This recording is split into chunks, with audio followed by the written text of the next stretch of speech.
Hello, this is part 2 of a series of videos about the fundamental theories and practices that should always be considered when creating a computer-assisted language learning environment based on widely accepted educational theory and practice. The videos were originally recorded for use in one particular class, but I'm making them available in other settings because I think other people may be interested as well. So in this video, the first 3 of the 9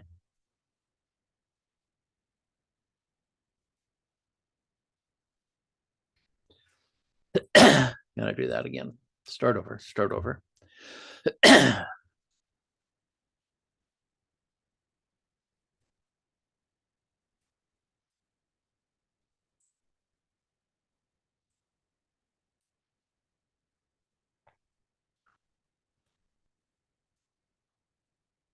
Hello, this is part 2 of a series of videos about the fundamental theories and practices that should always be considered when creating a computer-assisted language learning environment based on widely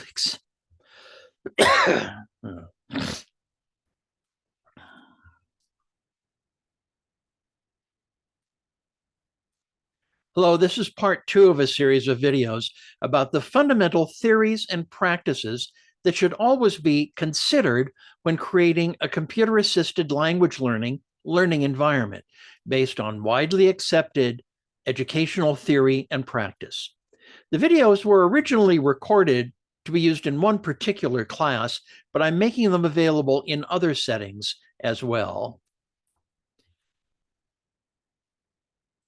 So in this video, the first 3 of the 9 foundational concepts that we identified in our study by the methodology described back in video number 1 are going to be discussed. They are reverse engineering of educational requirements from outcome goals, affordance-based learning design, and constructivism embodied in student-centered active learning.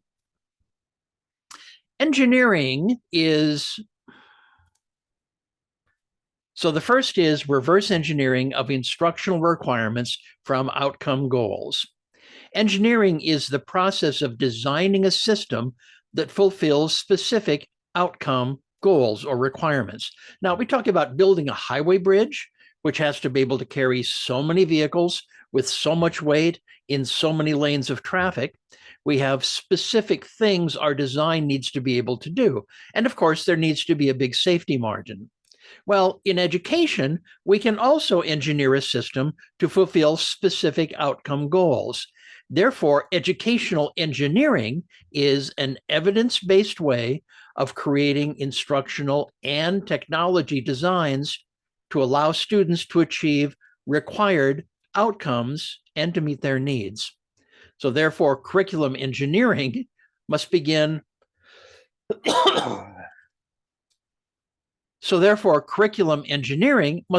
with outcome goals connected to the needs of students and the required outcome goals.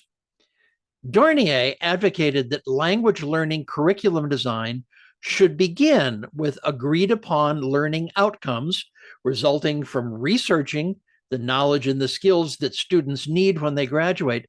Then Dornier said curriculum designers should work backwards to reverse engineer learning activities that will allow students to achieve those outcomes. They should be designed to be used over multiple semesters, not just once, and the learning activities should be theory-based. So Dornier's approach resonates with concepts of strategic planning across many disciplines. Planning is always best accomplished when it has established outcome requirements. The planning in this case is for language teaching and learning, and it concerns how to achieve desired outcomes. Joseph Colpert, the editor of the prestigious computer-assisted language learning academic journal, has said that if we're going to work this way, an educational engineering approach, there are questions we need to ask ourselves as we begin. And the questions he listed are, how can we convince teachers to engage themselves in student-centered instruction? How can we plan in a way that's more methodical and systematic with external validity to ensure that we're doing quality planning?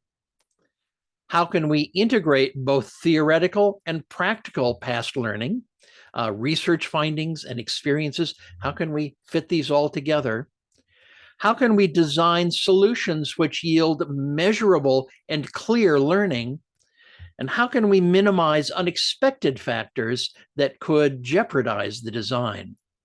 Now, I can't give you the answers to any of these questions because you have to ask them about yourselves and your personal and professional situation, your school, your class, but they are things to ponder. And so let's talk about these external factors a little more. This model of internal and external factors affecting call learning is too complex to go into detail here. This model of internal and external factors affecting call learning is too complex to go into here in detail, but it shows that there are many factors that affect outcomes of an instructional design. Some are on the student side and some are on the school side. Some are internal and some are external. A teacher or an instructional designer can't account for all of these things, but we need to identify the most important, the most influential factors that actually operate in our overall learning environment, our language learning environment. And we have to determine those which actually affect outcomes the most, and those are the ones that we need to try to control. They'll probably be different at every school and with different kinds of students, which is why evidence-based research may be needed. But here's a hypothetical example that kind of illustrates how this might work and that there are so many factors. Let's imagine an EFL student and the student's grandparent may go into the hospital unexpectedly. That means that the student's presence at the hospital is required. You have to be there for family, meaning that the student has insufficient time to study for a test, meaning that the student does poorly on the test and receives a low grade, meaning that the student's motivation drops, meaning that the student's actual skill doesn't keep pace with the others in the class, meaning that the student performs poorly on TOEFL, the test of English as a foreign language, or whatever test is taken. And that means that the student has reduced employment opportunities after graduation. Now, that's an extreme case, but at each individual step, the outcome is within the bounds of something that is possible, reasonably likely. So it illustrates how unpredictable the overall learning context can be. So reverse engineering, as Dornier talked about, means working backwards from outcome goals. It means using evidence-based outcome goals. So we have to find out, not just guess, we need to know, what is the marketplace? What do prospective employers expect from our graduates? A lot of teachers who teach traditionally but use technology, they choose the technology first. I'm going to use such and such. And then they brainstorm, try to figure out how to use it. But in the standard model that we're talking about today, we choose technology after we identify the needed learning activities, and we choose the technology that will best deliver those learning activities and tasks and allow the student to succeed. It's likely different technology for different kinds of learning tasks. So again, it's important that the technology is chosen after the goals and after the instructional strategies. Here's an example that mixes several different tasks that might best be done face-to-face with tasks that might be best done via technology. Now, these are just some examples. You may have different ideas about what tasks can be done, about what technology should be used, the best ways to accomplish learning activities. And I understand this is kind of small. If you happen to be watching this on your phone or a portable device, not a full-size screen, you might actually want to pause the video right now and zoom in a little bit and read some of these. Because language teaching and learning is ultimately measured by levels of student success, reverse engineering of instructional requirements from outcome goals represents an important starting place for the standard model of call.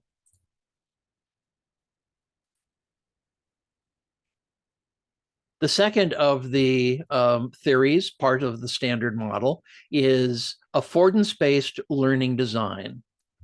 In call, the affordances are the benefits or the capabilities a given teaching tool or method offers, including tools such as comprehensive learning management systems, a standard social media platform could be used, a smartphone app, conventional web-based systems.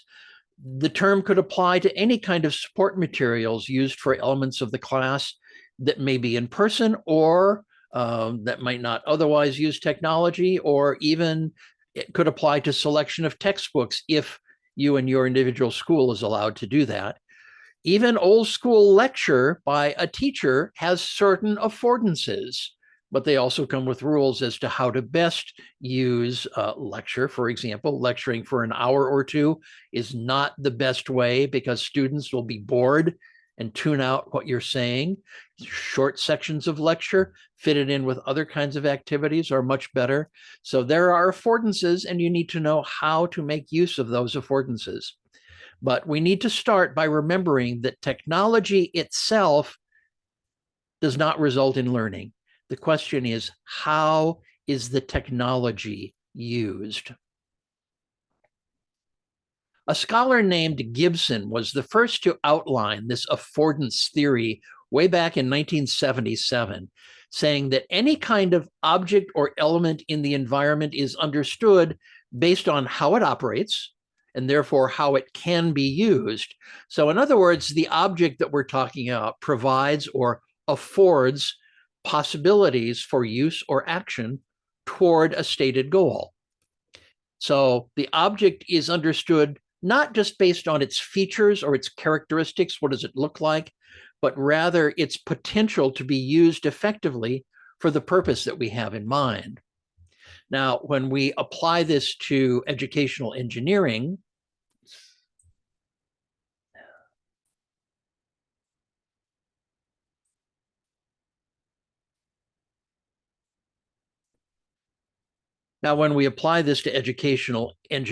to the learning environment, therefore, the affordance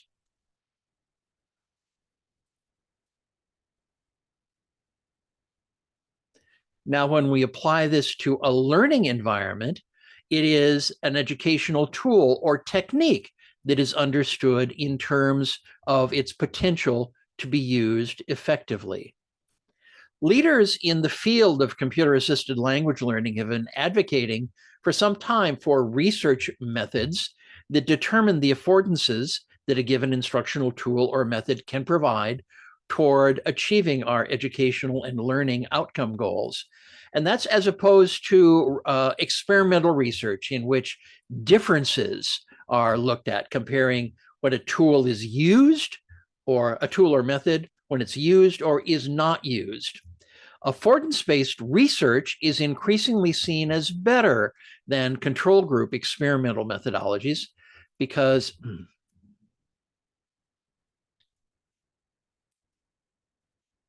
in experimental studies, it's often hard to reproduce the findings of a control group experiment. And affordances, it's easier to confirm affordances that someone else identified, and therefore have more confidence in the outcomes of the research. So here is a model showing educational engineering. I'm going to do that whole thing. I'm going to do that whole thing again.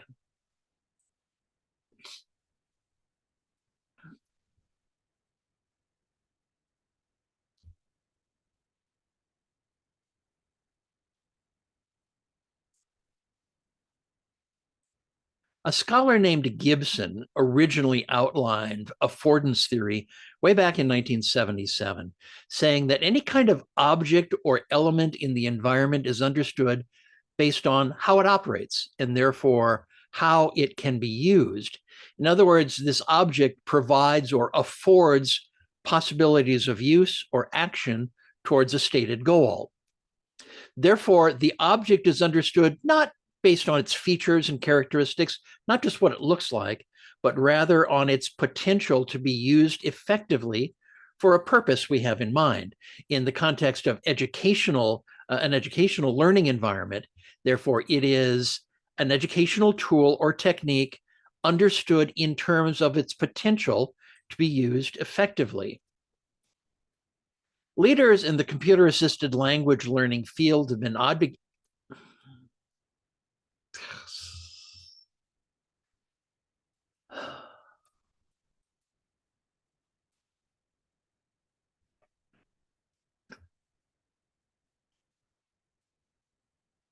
A scholar named Gibson first outlined affordance theory way back in 1977, saying that any kind of object or element in the environment is understood based on how it operates and therefore how it can be used. In other words, the object provides or affords possibilities of use or action towards a stated goal. Therefore, the object is understood not just based on its features or its characteristics, but rather on its potential to be used effectively for the purpose we have in mind. So in the context of a learning environment, therefore, it is an educational tool or technique understood in terms of its potential to be used effectively, not just how it operates, but how it can be used most effectively. Leaders in the computer-assisted language learning field have been advocating for some time for research methods that determine the affordances that a given instructional and learning tool or method can provide towards achieving our educational outcome goals. That's as opposed to research methodologies that are experimental, looking into differences, comparing when a given tool is used or is not used and trying to see if there are differences. Affordance-based research is increasingly seen as better than control group experimental methodologies because reproduction of that kind of research has been difficult, but it's easier to confirm someone else's study of the affordances of a tool, and that means we can have better confidence in the outcomes of the research. Here's a model showing the educational engineering process, and you see that selecting technology is in the middle. The technology is chosen based on understanding of its affordances for language learning. I've been saying this multiple times, but it is important. Again, the technology is chosen based on its value, its known ability to support the needed instructional and learning tasks. We don't choose the learning tasks based on what the technology can do. We don't pick the technology and then try to figure out how to use it in a given class. Selecting the technology by affordances partners really well with reverse engineering of outcomes and is an important element of the standard model of call.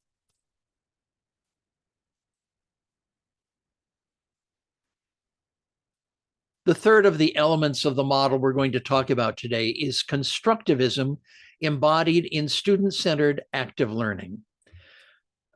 We can't figuratively speak about opening up the heads of students and just pouring in knowledge. Learning happens when students encounter new information and fit it together with what they already know. The more connections between new and existing knowledge, the better they'll be able to use the information because it fits in so well. This is called constructivism, the idea of constructing knowledge by fitting new information together with what is already known. And research study after research study has shown that active learning has better outcomes than lecture memorization and the teacher-centered model. The best way to make connections is by hands-on learning, and learning in which the student has some flexibility about what to learn and how to learn it. So we talk about student-centered active learning. It is active learning based on constructivism that builds confidence through early success. And it's learning that builds motivation, because whenever you succeed, you have more motivation to do the next thing. And that results in better language skills over the long term because we're more motivated to spend time on it. The student-centered structure provides students control over their learning within certain margins, certain limits. It allows them to follow their own interests, and being more interested in what we're learning means working harder, spending more time on it, improving ability, and better outcomes. Now, I have visited Taiwan several times, and it's always my goal when there to give people positive experiences with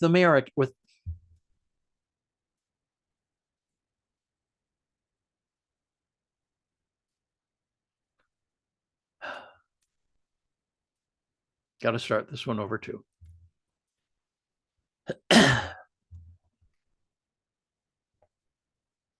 And so we talk about student-centered active learning. It is active learning, hands-on active learning based on constructivism. It builds confidence through helping the student achieve early success, which in turn builds motivation. And when a student is more motivated, they'll result in better language skills over the long term because the student spends more time and is more interested in what's being studied. So the student-centered structure provides students with control over their learning within certain limits to allow them to follow their own individual interests. And being able to do that, more interesting work in class, more interesting learning means the student spends more time, works harder, improves ability, and has better outcomes. Now, I have visited Taiwan several times, and it's always my goal when there to give people positive experiences with the American. A lot of this has to do with language use, but I give positive feedback in other ways too. I smile a lot. I nod yes when I talk to people. My personal goal when I'm in Taiwan and visiting other countries too, is a positive experience with the American. And when it comes to language learning, to give them a positive experience using their English skills at whatever level they're at, to give them that feeling of success, cause them to want to continue studying English, and just think that Americans are nice people. So maybe you can say that this kind of learning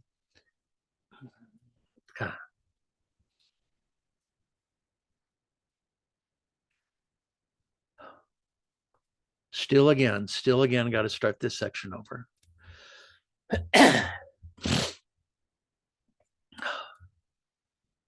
So we talk about student-centered active learning. It is active learning based in constructivism.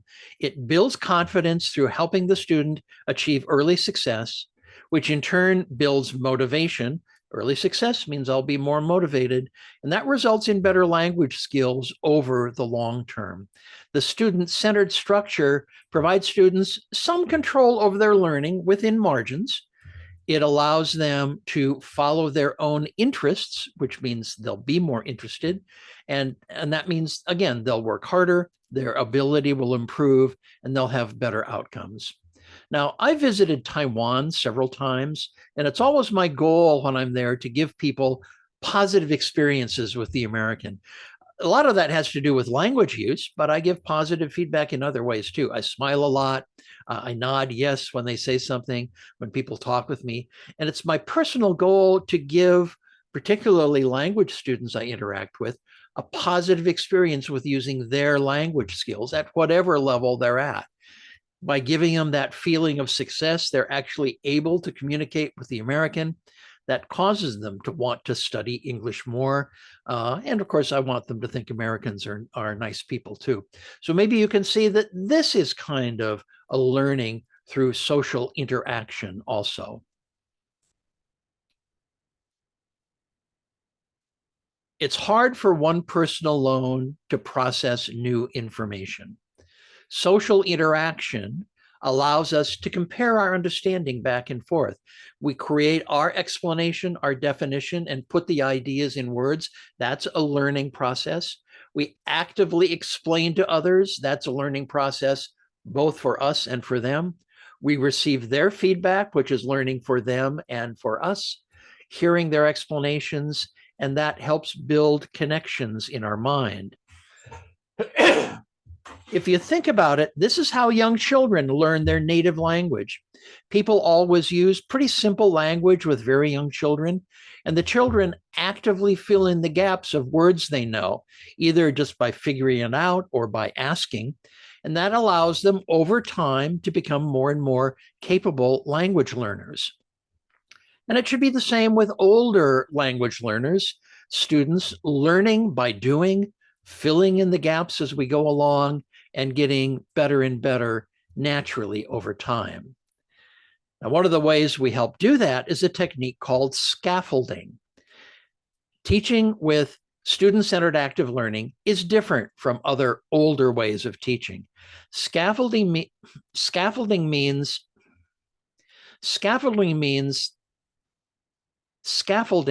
that when using student-centered active learning, teachers provide high levels of support initially as the students perform the early learning tasks, ensuring that they do succeed. But the teachers progressively reduce their support to encourage students to be more independent as they learn to do it better themselves. And constructivism creates these deeper mental connections for the newly learned knowledge and skills.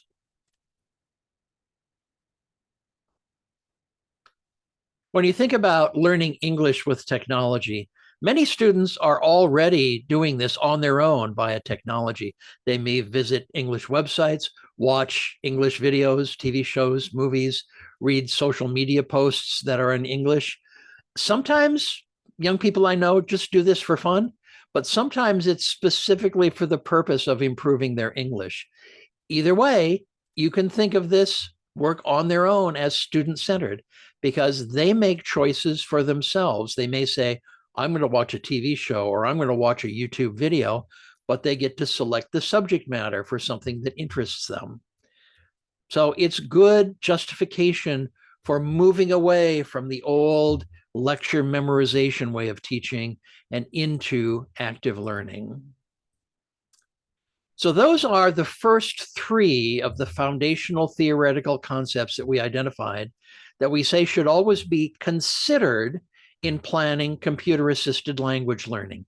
Remember, we do not expect that all 9 that we'll end up talking about will be used in every class, in every curriculum, but people planning to teach via call should consider every one of these 9 to see if they offer the affordances needed for their particular situation. In our next video, we will consider the next strategies in the standard model of call instructional design. They are communicative language theory, authentic learning materials and experiences, and incremental learning. The students that are using this video for class should think about what we've talked about and be prepared to have thoughtful, interesting things to say in class, and your teacher may give you specific questions to address also. But I will see you next time. Thank you for being here. Oh, geez.